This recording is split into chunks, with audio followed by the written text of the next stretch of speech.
साथियों, आप सभी को नमस्कार। एक नई क्राइम की कहानी के साथ मैं आपके समक्ष प्रस्तुत हूं और आप देखना शुरू कर चुके हैं देवेंद्र फिजियो सफ़र। दोस्तों, आज की कहानी कुछ ऐसी कहानी है कि आप भी सोचने पर मजबूर हो जाएंगे कि लोग यहाँ प्यार को पाने के लिए किस हद तक गुजर जाते हैं और लालच में कुछ लोग उम्र या रिश्ते या जाति पात किसी की सीमा तय नहीं करते। दोस्तों, मैं जात धर्म संप्रदाय का बढ़ावा नहीं देता, पर कम से कम उम्र तो देखनी चाहिए। ये कहानी कुछ ऐसी है दोस्तों। आज की जो कहानी है वो जनपद बरेली का थाना पड़ता है भोजीपुरा। भोजीपुरा का एक गांव कथोला बेनीग्राम। वहाँ पे एक पति पत्नी, जसबीर जिसकी उम्र 52 साल, गुरप्रीत जिसकी उम्र 47 साल। जसबीर के 3 बेटे गुरुसनन, रॉकी, सैकी। किसान है, 100 बीघा ज़मीन है। खुशहाली से दोनों रहते हैं। इस बीच क्या होता है, अच्छी शिक्षा दीक्षा के लिए जसबीर अपने बच्चों का एडमिशन बरेली के अच्छे स्कूल में करवा देता है और तीनों बच्चे एक साथ बरेली में रहते हैं और पति पत्नी गांव में खुशी से ज़िंदगी का जीवन यापन करते हैं। इसी बीच क्या होता है, 100 बीघा ज़मीन थी, अच्छे से पैसे कमाता था। धीरे धीरे पैसा बढ़ता है और इसे पैसे का गुरूर चढ़ता है। गुरूर, दारू पीना, अय्याशी करना, मौज मस्ती, ये सब उसके डेली के काम हो चुके थे। इसी बीच क्या होता है, 22 नवंबर 2015 के दिन 10 बजे ये बरेली को जाने के लिए तैयार होता है। जब तभी वो अपनी पत्नी से कहता है वो अपने बच्चों के पास जा रहा है। यद्यपि उसकी पत्नी यानी कि जो गुरप्रीत है वो जाना चाहें तो चल सकती है। तो जब बच्चों का नाम लेता है तो उसकी पत्नी खुश हो जाती है और उसके साथ चलने को बरेली तैयार हो जाती है। दोनों बाइक पे बैठते हैं और खुशी खुशी बरेली जाते हैं। बरेली पहुंचते हैं। जसबीर जो है वो अपनी पत्नी को बच्चों के पास छोड़ देता है और मार्केट में कोई शॉपिंग के बहाने वहाँ से चला जाता है। वापस आता है, फिर पत्नी से कहता है आप घर चल ले। 6 बजे के करीब वो बरेली से अपनी पत्नी को बाइक पे बैठाल के गांव की ओर प्रस्थान करता है। गांव जब से गांव पहुंचने वाला होता है उससे पहले नत्थू मुखिया का एक खेत होता है। वहाँ पे एक घटना घटित होती है। घटना क्या थी, जसबीर का 4 लोग 2 बाइक पे होते हैं, वो रास्ता रोक लेते हैं। जैसे ही रास्ता रोक लेते हैं कुछ समझ में आता, इससे पहले एक गोली पत्नी के सिर से लगा के फायर होती है और पत्नी वहीं पे तुरंत गिर जाती है। जब फायर की आवाज़ लोग सुनते हैं तो इतने में वहाँ आसपास के लोग भी वहाँ जाते हैं और वो घटना वो जो वारदात हुई वो पूरे गांव में संक्रमण की तरह फैल जाती है। सारे लोग वहाँ इकट्ठे होते हैं। नज़दीकी पुलिस स्टेशन को सूचना जाती है। पुलिस आती है। पुलिस बॉडी को अपने कब्जे में ले लेती है और पोस्टमार्टम के लिए भेज देती है। फिर पुलिस अगला नेक्स्ट स्टेप करती है, जसबीर से पूछताछ करती है पूरी जो घटना वहाँ घटित हुई उसके बारे में। तो जसबीर बताता है कि 4 लोग थे, 2 बाइक पे सवार थे। 3 को वो पहचान नहीं सका क्योंकि उन्होंने अपने मुंह को ढक रखा था, पर एक को उसने पहचान लिया था जिसका नाम नबी बख्श है। वो एक्चुअल में उसके गांव का ही रहने वाला है। तो पुलिस कहती है आखिर वो तुम्हारी पत्नी की हत्या क्यों करेगा। तो वो पुलिस को बताता है कि दरअसल उसकी और नबी बख्श की पिछले बीते दिनों किसी बात को लेकर झगड़ा हुआ था। संभवतः उसी की वजह से उसकी पत्नी की नबी बख्श ने हत्या कर दी। अगली सुबह नबी बख्श के खिलाफ नामजद मुकदमा होता है और पुलिस नबी बख्श से गिरफ्तार करके पूछताछ करती है। नबी बख्श बताता है कि दरअसल जिस समय की घटना है वो अपने उस समय घर था, अपने दोस्तों के साथ था। यद्यपि पुलिस को कुछ भी डाउट हो तो उसके दोस्तों को बुला करके पुलिस पूछताछ कर सकती है।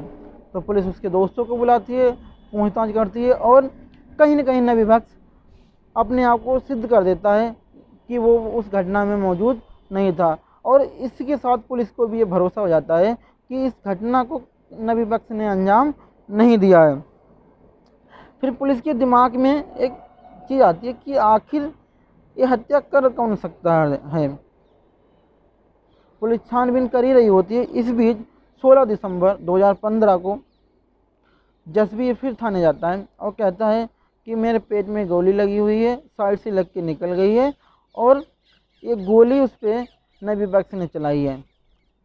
पुलिस इस बार नबी बख्श की जसबीर की बात तो सुनती है, पर नबी बख्श के खिलाफ नामजद मुकदमा नहीं लिखती और पुलिस को कहीं न कहीं ये शक हो जाता है कि आखिर इसके गोली लगती क्यों नहीं। यद्यपि नबी बख्श इसके गोली मारता है तो इसकी साइड से क्यों निकल जाती है।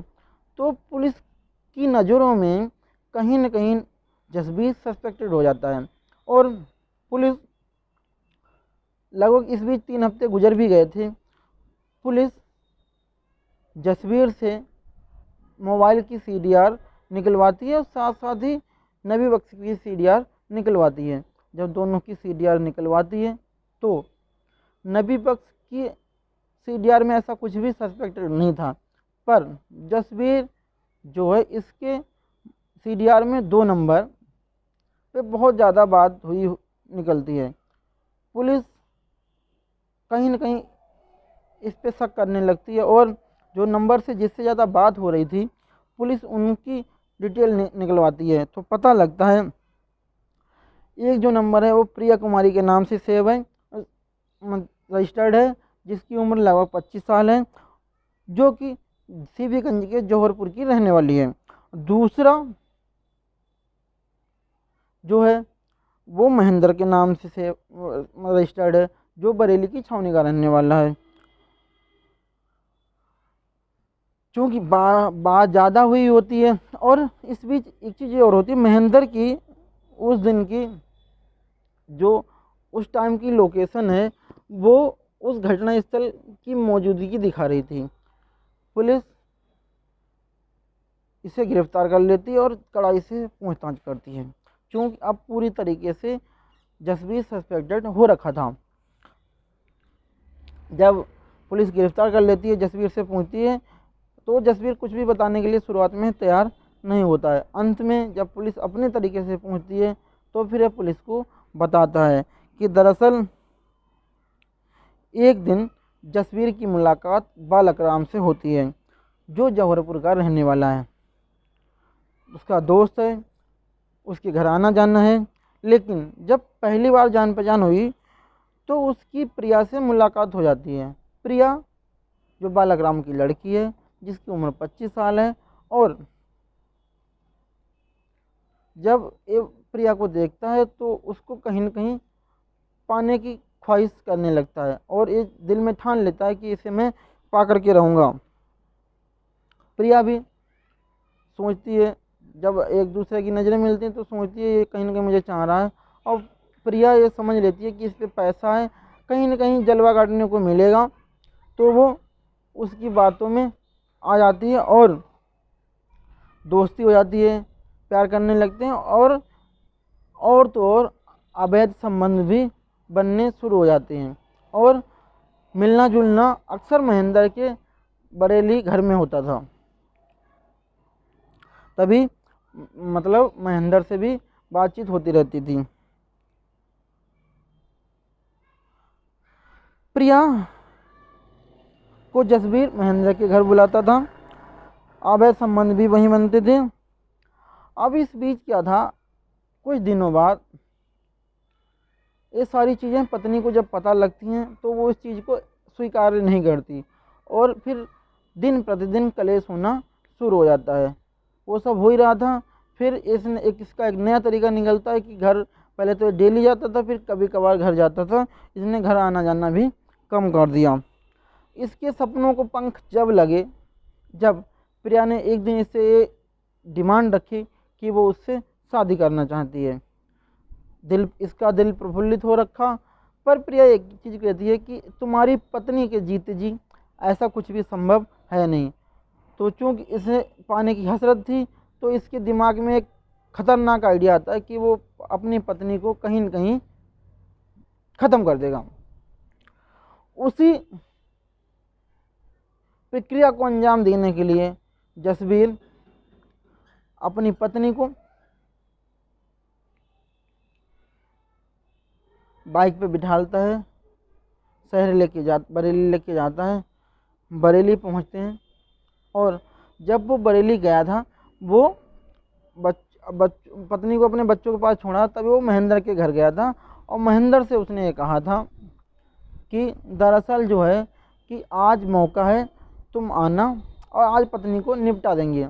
तो वो 3 लोगों के साथ महेंद्र 3 लोगों को और लेके गांव के पास नत्थों के खेत के पास पहुंचता है।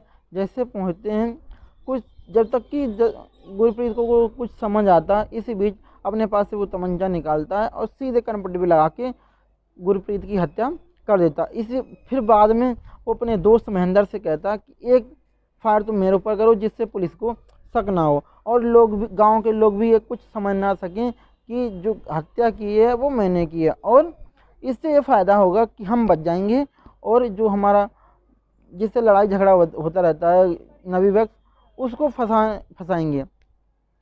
महेंद्र भी वही करता है। महेंद्र उसके पास से गोली चलाता है, कान से निकलती हुई गोली चली जाती है और आसपास के लोग आते हैं, देखते हैं कि जब आसपास के लोग आते हैं तो महेंद्र और वो 4 लोग वहाँ से भाग जाते हैं। जब भाग जाते हैं तो लोगों को लगता है कोई आया और पत्नी को मार के चला गया। पुलिस भी कुछ दिन समझ नहीं पाती और दूसरी बार जब उसने अपने पेट में गोली मारी तो कहीं न कहीं उस चीज़ को क्लियर करने का था कि नबी बख्श हत्या का जिम्मेदार है। चूँकि पुलिस उस पर शक नहीं कर रही थी, तो वो सिद्ध करना चाह रहा था कि हत्या में नबी बख्श का पूरा हाथ है, पुलिस उसे गिरफ्तार कर ले। लेकिन हुआ उसके विपरीत, पुलिस को उससे और शक कम हुआ, जसबीर पे शक गहराया। चूँकि अगर वो दोबारा ऐसी हरकत ना करता तो चाहे भले ही पुलिस उस चीज़ को थोड़े दिन बाद समझती, पर इतनी जल्दी समझ नहीं पाती। उसने दोबारा पास से फायर करके अपने आप को बचने के चक्कर में अपने आप को कहीं न कहीं सिद्ध कर दिया था कि नबी बख्श दोषी नहीं है। कहानी कुछ और ही है।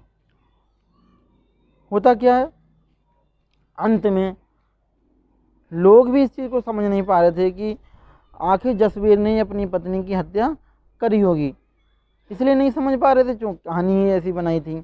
दोस्तों, आपको कहानी फिर पुलिस क्या करती है कि जसबीर को, उसके दोस्तों को और उसकी प्रेमिका, इन सबको गिरफ्तार कर जेल भेज देती है। आपको कहानी कैसी लगी आप कमेंट बॉक्स में बताइए। पर एक चीज़ हमें और बताइए आप कि क्या 25 साल की लड़की को 52 साल के व्यक्ति से सिर्फ ज़मीन जायदाद के चक्कर में प्यार करना चाहिए तो हाँ लिखिए, नहीं करना चाहिए तो आप कमेंट बॉक्स में ना ज़रूर लिखिए। तीसरा, ये सब चीज़ें अगर पब्लिक लाइफ में होती हैं तो कहीं न कहीं हम सबकी ये जिम्मेदारी है, इस चीज़ का विरोध करना चाहिए और साथ देना चाहिए। दोस्तों, आपको कहानी कैसे लगी कमेंट बॉक्स में बताइए और आप देखते रहिए देवेंद्र फिजियो सफ़र। मिलते हैं कल एक नई कहानी के साथ, तब तक की जय श्री राम, शुभ रात्रि।